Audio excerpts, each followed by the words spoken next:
중력 렌즈 현상은 왜 나타나는가? 중력 렌즈 효과. 아주 먼 천체에서 나온 빛이 중간에 있는 거대한 천체에 의해 휘어져 보이는 현상. 이게 빛이 이렇게 휘어진다는 겁니다. 빛이 휘어질 수 있을까? 일반 상대성 이론의 증거 중 하나. 일반 상대성 이론. 천체의 관측을 통해 사실임이 밝혀졌다. 사실이랍니다.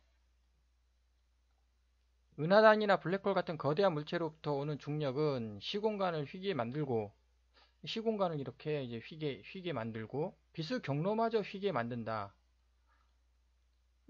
빛이 시공간이 휘어진다는 거는 뭐 다 알고 있는 것이고, 빛이 경로마저 휘어질까? 그럼 빛은 입자인가 파동인가?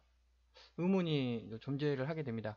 1919년 일식 때 태양 근처의 별들이 원래 위치에서 벗어난 정도로부터 1919년에 관측과 계산이 일치했다. 맞다는 거죠. 그 일반 상대성 이론이. 은하단의 중력 렌즈 효과로부터 암흑 물질은 눈에 보이는 물질보다 모두 7배 많게 관찰됐다.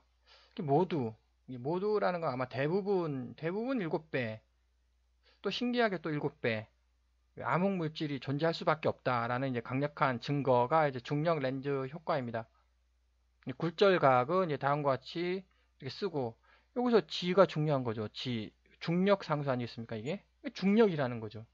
그런데 의문은 이 중력이라는 게 광자인 빛을 휘게 할 수 있을까라는 의문이 발생을 합니다.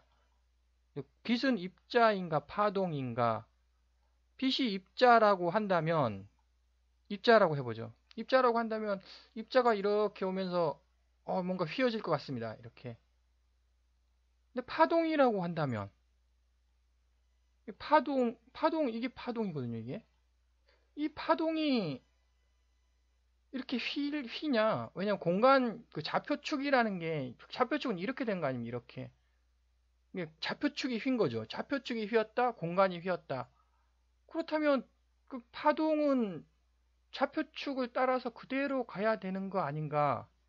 입자라면은 이렇게 갈 것 같습니다, 진짜로. 입자라면. 근데 파동이라면 그럼 휜 좌표축 따라서 이렇게 가야 되는 거 아닌가? 이제 정반대인 거죠. 입자하고 파동하고. 이것은 이제 저자의 무지, 제가 뭘 모르고 있다. 그것일 수도 있습니다. 여하간 저는 이거를 제가 설명하는 게 아니라 어미 블랙홀 우주론을 제가 어미 블랙홀 우주론의 논리를 펼치는 것이지, 일반 상대성 이론에 대해서 이제 논쟁을 하자. 뭐 이게 맞냐 틀리냐. 이게 절대적으로 맞죠. 관측과 계산이 일치하는데. 근데 그래서 이제 일단 저는 어미 블랙홀 우주론 논리를 한번 펼쳐보자 라는 뜻에서 한번 설명을 해보도록 하겠습니다. 그럼 과연 어미 블랙홀 우주론에서는 어떻게 이거를 설명해 내느냐? 분명 파동이란 말이에요, 이게. 빛은 파동이지 않습니까? 물론 입자와 파동의 성격을 동시에 가지고 있다. 절대적으로 맞지만 여기서 나오는 행성에서 나오는 빛은 파동이라는 거죠. 이 파동이 이렇게 휘느냐? 의문 출발이. 중력이란 뭐냐? 어미 블랙홀 우주론에서 중력이란 어미 블랙홀이 행성을 끌어당긴 결과로 시공간이 휘어지는 현상이 발생. 즉 도대체 중력이 왜 발생하냐는 거죠. 중력의 발생 원인. 어미 블랙홀이 있다는 겁니다. 이렇게 빨간색 선으로 우리 세상이 이렇게 펼쳐져 있고, 우리 세상의 수직 방향으로 어미 블랙홀이 있는 거죠. 이 어미 블랙홀이 자기장을 뿜어내고, 그 자기장이 우리의 공간이라는 겁니다. 그래서 이게 우리 태양이 있고, 여기 지구가 있고, 어미 블랙홀이 얘네들 끌어당기는 거죠. 그 결과로서 자기장이 휘어지고, 이 자기장이 공간이에요, 공간. 공간이 휘어진다. 시간과 공률이 발생을 하는 겁니다. 시간에 따라서 계속 변하는 거죠, 얘네들이. 공간 역시 이렇게 보더라도 다 변하지 않습니까? 이것이 시공의 공률이다. 따라서 아인슈타인과 일치는 하고 있는데 좀 다르죠. 아인슈타인은 행성이 공간을 휘게 만든다는데, 저는 어미 블랙홀이 근본이다 라고 이제 주장을 하는 것이고, 결국 같은 말인 것 같습니다. 입자란 뭐냐 도대체. 입자, 이게 입자입니다. 이건 입자고 이건 파동이라기보다도 이제 파선 이거요. 얘 입자가 도대체 뭐냐? 차원 집합체의 알갱이라는 것입니다. 차원 집합체, 이렇게 입자가 이렇게 생겼다는 거죠. 이게 똘똘 그 빨간색 큰 것이 알파 차원, 어미 블랙홀의 어미 블랙홀이 지배하는 차원. 베타는 조그만한 거. 베타는 할미 블랙홀이 지배하는 차원. 여기 또 감마가 있죠. 증조 할미 블랙홀이 지배하는 차원. 그래서 3세대. 표준 물리학의 3세대를 또 설명할 수 있다. 이 알파라는 것 속에 베타라는 게 있고, 이 알파가 전자예요, 전자. 이게. 베타가 광자입니다. 이게 빛이라는 거죠. 이 빛, 이거, 빛, 이거. 그래서 차원 집합체 알갱이로서 존재를 해야 한다. 근데 만약에 얘네들이, 얘 베타가 이렇게, 이게 알갱이, 알갱이. 얘가 이렇게 튕겨나갔다고 한다면, 얘가 알갱이로 존재 못한다는 겁니다. 얘는 튕겨나가면 파선, 요 똘똘똘똘 말린 게 풀어지는 거죠. 그래서 파선으로 이렇게 움직인다. 즉 일단 이건 아니다. 이것이 일 수밖에 없다. 그렇다면 얘가 이렇게 중력으로 이렇게 가겠느냐, 끌려가겠느냐. 공간이 휘어진 공간 그 좌표축 그대로 따라가야 되는 거 아니냐 라는 의문입니다. 광자인 그래서 이제 이 원인이 뭐냐, 왜 이렇게 안 가고, 이게 직진하는 거죠. 이게 축이 직진 축입니다. 이게 약간 휘어진 게 직진하는 겁니다. 왜 얘가 이쪽으로 이게 이렇게 끌려가느냐? 그 이유는 광자인 베타선은 전자 껍질인 알파에 붙으려는 성질이 있다. 즉 차원의 집합체가 돼야 됩니다. 무조건. 그러니까 얘는 이거 전자가 이제 엄청나게 있지 않겠습니까? 얘는 얘 붙으려고 한다는 거죠. 이렇게. 이게 이렇게 붙으려고 한다는 거예요. 이렇게. 근데 빛의 속도로 직진하니까 이렇게 휘어지는 현상이 발생하는 거 아니냐. 그래서 빛은 은하 방향으로 휘어지게 된다. 공간이 휘어진 건 맞고, 절대적으로 입자라고 한다면 또 이거 이렇게 휘어질 것 같은데, 파선, 이거 파동은 이러한 성질 때문에 붙으려고 한다는 거죠. 이게 붙어가지고 이렇게 똘똘똘똘 말리려고 하는 성질 때문에 휘어지는 거 아니냐라는 걸 제안을 하며, 그렇다면 얘는 뭐자는 거죠. 얘는 분명 중력 상수이지 않습니까? 중력이에요, 중력. 중력인데 전자가 광자를, 중력은 엄청나게 큰 세계 아닙니까? 이게 거시세계를 지배하는 것이고, 이 전자 광자는 미시세계, 양자역학의 세계 아닙니까? 그게 중력하고 이게 양자역학하고 통합이 절대 안 되고 있지 않습니까? 이게.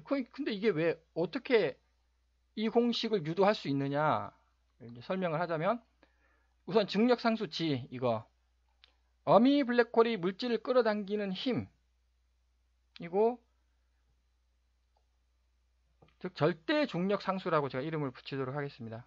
알파 방향의 힘이라는 거죠. 그 다음에 이제 또 밑에 쭉 이렇게 있는데 한꺼번에 설명을 하자면, 중력이란 이 태양이 지구를 끌어당기는 게 중력이 아니라, 이건 겉보기 중력, 절대 중력이란 어미 블랙홀이 태양을 끌어당기고 어미 블랙홀이 지구를 끌어당긴다는 거죠. 그렇다면 얘는, 우리 공간은 이건데 이거의 수직 방향이라는 겁니다. 우리 공간은 XYG죠. XYG의 수직 방향, 알파 방향의 힘이라는 겁니다. 이게 여기 알파 방향, 공간의 수직 방향, 알파의 중력이란 알파의 힘이다. 그렇다면 그건 이제 거시세계, 우리 우주 전체를 지배하는 알파의 힘이고, 이것이 그렇다면 이게 밑으로 퐁 떨어져야 되지 않겠습니까? 왜냐면 어미 블랙홀이 얘를 잡아 당기니까. 근데 어미 블랙홀이 뿜어내는 자기력선이 이렇게 받치고 있다는 겁니다. 이렇게 받치고 있으니까 허공에 붕 떠 있는 거죠. 즉 어미 블랙홀이 얘를 끌어당기는 그 중력의 힘이랑, 이렇게 관련 중력의 힘이랑 자기력선이 이렇게 받치는 힘이랑 같은 힘의 평형을 이루는 곳에 이제 붕 떠 있는 공간에 떠 있는 현상이다. 그러면 이 자기력선이 뭐냐? 이 자기력선을 이제 미시세계로 넘어가면은, 이건 거시세계였습니다. 미시세계로 넘어가면 얘네들이 이제 미세 조정, 사건의 지평선과 첫 번째 자기선 사이에 미세 조정이 발생을 합니다. 미세 조정 그 중간 과정이 이거죠. 즉 입자의 탄생 과정이 어떻게 되느냐?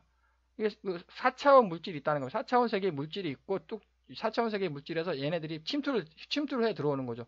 침투 못하면 이쪽으로 Z로 나가는 것이고, 침투하면은 얘선 있잖아요. 자기선을 데리고 가는 거죠. 여기 뚝, 요것이 뚝 끊겨가지고 이렇게 똘똘똘똘 말린 입자가 된다. 이것이 바로 전자라는 겁니다. 이게 전자이고, 그럼 광자는 뭐냐? 이게 즉, 전자는 요거. 즉, 어미 블랙홀이 뿜어내는 자기력선. 이 전자이고, 광자는 얘라는 거죠. 할미 블랙홀이 뿜어내는 자기력선. 얘네들이 이제 자기력선이 막 내려옵니다. 쭉 블랙홀이 물질과 공간을 집어삼킨다. 공간이 할미 블랙홀의 자기력선이라는 거죠. 공간 아니고 지금 비었는데 간격이 있죠. 공간. 할미 블랙홀이 자기력선이 이렇게 타격이 닿아요. 닿는 순간 사건의 지평선이 확 끊어진다는 겁니다. 얘네들이 끊겨가지고 이렇게 파동으로 우리 세계의 그 광자인 파동으로 이렇게 나타난다. 이게 전자이고 이거 광자이고 이 두 개는 차원의 집합체 반드시 이렇게 있어야 한다는 거죠. 즉 광자는 전자에 달라붙어야만 합니다. 따라서 전자의 힘이 뭐냐? 이게 똘똘똘 말린 이 힘이 있지 않습니까? 힘이 알파라는 거죠. 알파의 힘, 자기장의 힘, 이 자기선의 힘, 이 자기선의 힘은 중력과 같다는 거죠. 이렇게 그래야지 허공에 부흥 떠 있는 겁니다. 즉 이거는 중력 상수 G죠. 이거 중력 상수 G이고 이것은 알파의 힘이고 쭉 이거 G라는 겁니다. 이 똘똘 말린 힘의 크기는 중력 상수이다 라는 이제 결론이 나옵니다. 그래서 행성의 허공에 붕 떠 있는 이유는 절대 중력하고 절대 자기력, 이게 중력이죠. 중력하고 자기력입니다. 이게 서로 같다는 겁니다. 이것은 결국 알파의 힘, 알파가 누구냐? 어미 블랙홀이 지배하는 힘이라는 거죠. 조금 절대 중력이 뭐냐? 이거라는 겁니다. 물론 이제 이 G가 이제 그 상대 중력을 말하는 것 같은데 일단 그 차원이 그 개념이 이거의 개념이죠. 이거 절대 자기력이라는 거죠. 즉 전자 껍질, 이건 설명을 했고 알파의 힘이요. 똘똘똘 말린 거 이거라고 이거는 이거라는 거죠. 그 G라는 겁니다. 이게 G. 그래서 G가 나온다. 그래서 거시 세계도 G이고 미시 세계 요거 전자 똘똘 말린 요것도 G인 거예요. 중력 상수. 그게 뭐냐? 양력이라는 거죠. 그게 바로. 그래서 절대 중력이 뭐냐? 절대 자기력하고 같거든요. 이게 앞에 이게 절대 어미 블랙홀이 뿜어내는 자기력하고 같습니다. 그건 전자 껍질의 힘이고 이게 똘똘똘 말린 거의 힘이고 이것이 바로 양력이라는 거죠. 즉 중력이 양력이 아니라 절대 중력이 양력과 같다는 겁니다. 이렇다면 이제 모든 것의 이론이 탄생된다는 거죠. 그래서 양자역학 이것의 힘은 중력 상수 이것에 비례한다라는 것을 이제 제가 설명을 한번 해봤고 이거 지금 어미 블랙홀 우주론의 논리를 펼치는 것입니다. 일반 상대성 이론에 대한 논쟁은 아니고요. 중력 렌즈 현상이란 뭐냐?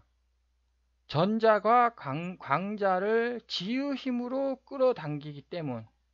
전자가 광자를 G의 힘으로 요거 중력장의 힘으로 끌어당긴다는 거죠. 즉 결론적으로 수식은 동일합니다. 이게 동일할 것 같습니다. 왜냐하면 G를 제가 설명을 했으니까. 그다음 M 역시 뭐 전자하고 전자의 개수랑 M이랑 비례하는 것이고 뭐 이건 당연한 얘기인 것 같고. 그래서 수식은 동일하나 이제 설명이 다르다. 그 설명은 어미 블랙홀 우주론의 논리로서 한번 중력 렌즈 현상을 제안을 해봤습니다.